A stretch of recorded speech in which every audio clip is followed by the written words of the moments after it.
welcome back to another gadget report. Let's talk gadgets, and today I keep talking airports. Last week I spoke about Sydney Airport and my experience going through Sydney Airport, and today I'm talking about Lisbon Airport. As you know, I hadn't been in Lisbon for 12 years. Um, so obviously, I found a lot of things were different. And I must say that my overall experience was positive. So come with me and let's talk about Lisbon Airport. How was it? So, if you watched my previous video about Lisbon Airport, I made a few criticisms of the airport. It was confusing, the stairs up and down. Um, but I also said back then, and I obviously reinforce now, that it's a very, very, very old airport.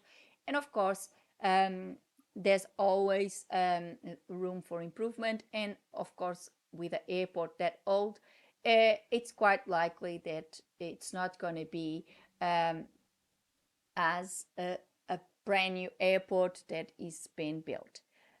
However, I must admit that I had a very pleasant surprise when I arrived in Lisbon, and I saw that I don't think it's that confusing anymore. It's well signed. There's a lot of new areas at the airport.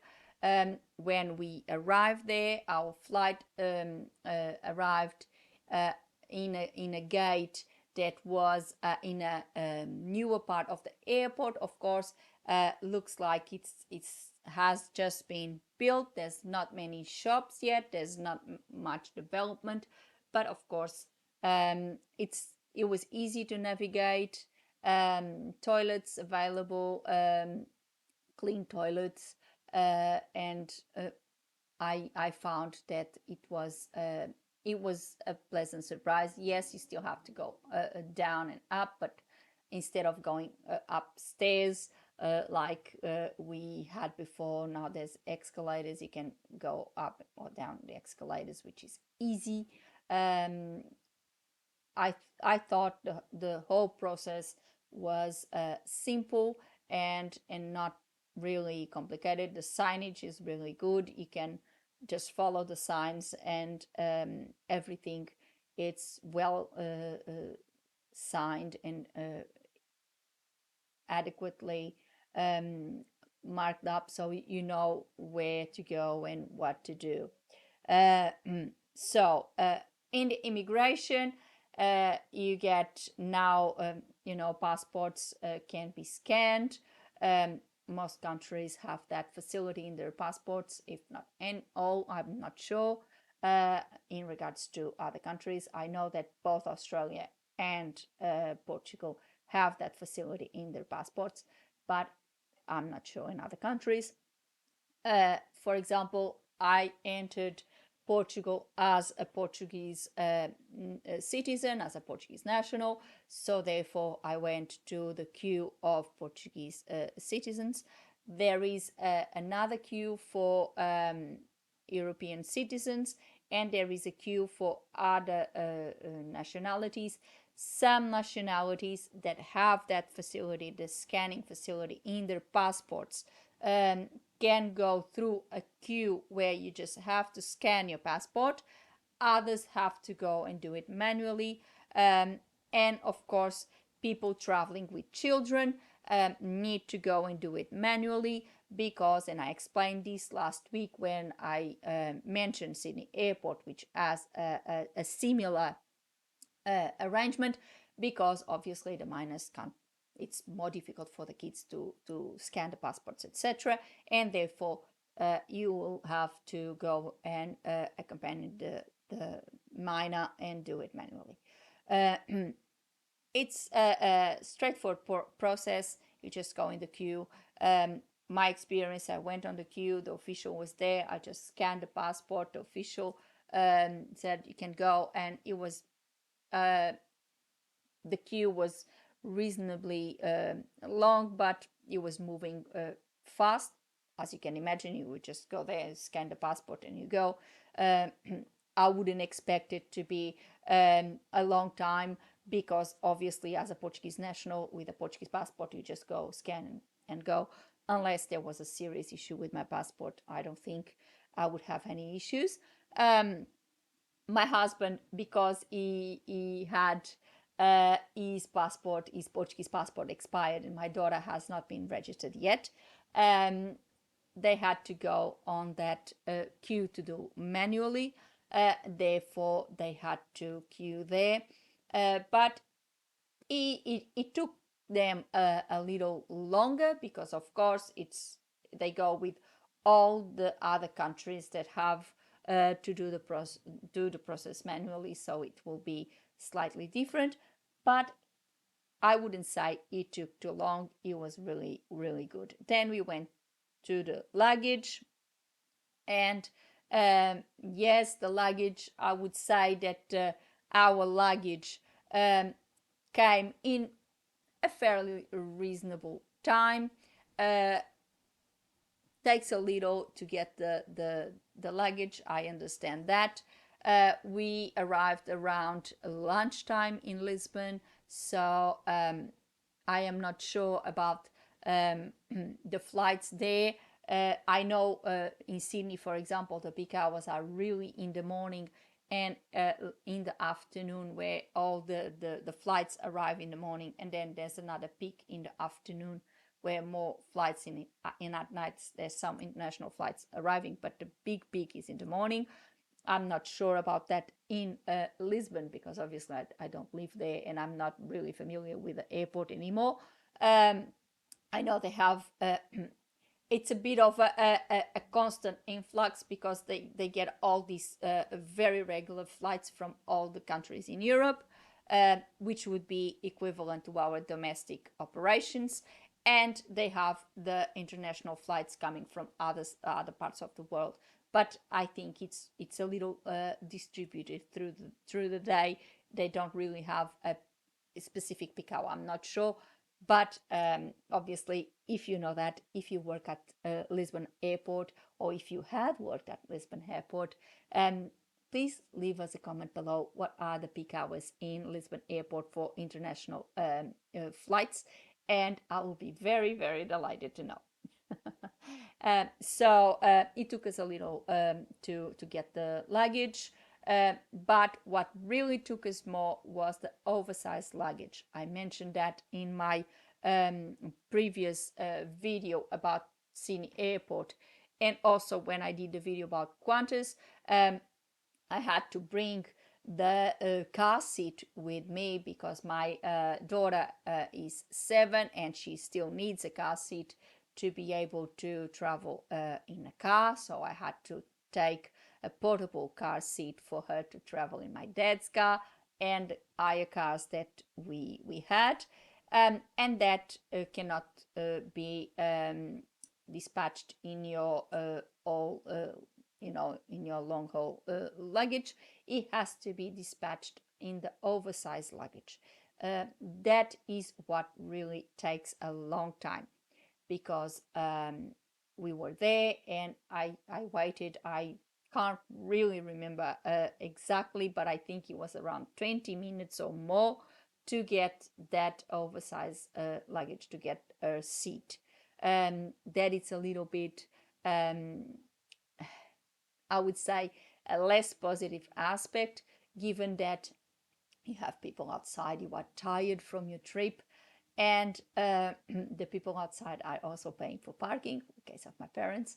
And yeah, and it's not really a good look when you have your luggage, you have everything, and then you have to wait so long for that particular thing. So it was a very long wait there. We were really exhausted. We really wanted to take our shower and we really had to wait there. So that was the less positive aspect of Lisbon Airport. Maybe they can improve that. So apart from that, then obviously we didn't have anything to declare. We just went through, and it was really easy.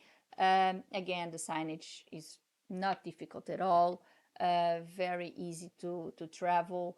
Then we went through Lisbon Airport again when we traveled to Madeira, and again was a straightforward experience. We checked in again, the oversized luggage. We had to go through the oversized luggage to dispatch the chair. When we came back, the same. And again, the oversized luggage was what took us a little longer. In Madeira, wasn't that long. Actually, it was faster. But again, it's a smaller airport and with less volume of flights. I do understand that. And on the way back, we checked in again. We dispatched the oversized luggage, and it was also a very, very straightforward process. It was quick. On the way back to Australia, wasn't that quick because it was at the same time that the Portuguese Olympians were leaving for the Olympics. The athletics Olympians were leaving, some of them, and we had the pole vault in front of us, and it was this massive pole that he had to dispatch, but apparently wasn't going through there, so they had to make alternative arrangements for that person to manage to dispatch that because he had to.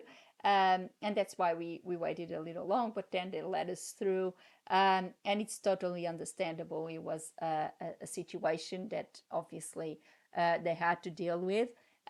So overall, my experience at Lisbon Airport this time around was very positive. I never really, or I can't say that I ever really had a bad experience at Lisbon Airport. It was just the ups and downs and all that was a little confusing. I didn't find that at all this time around. I found the airport easier to navigate. It has been a lot of improvement at the airport. People, I found them friendly. My interactions with everyone at the airport were good. They were good interactions, and they were very friendly. So I think it was a positive experience. And yeah, I'm I don't have really anything bad to say about Lisbon Airport at the moment. Yes, it's old, but that we already know, and I don't think I'll be. It will add anything positive just to say the airport is old. Everyone knows it is. And I think for an airport that old, the improvements that have been made, I think it means that they are actually working actively to make the passengers experience better, and I think they are actually achieving that.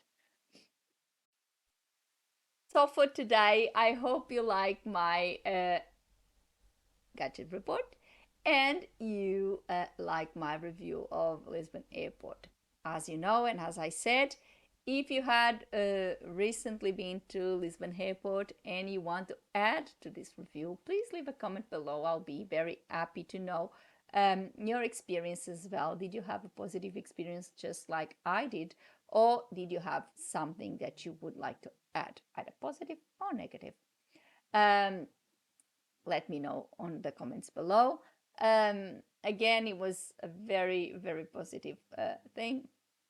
So it was a nice experience.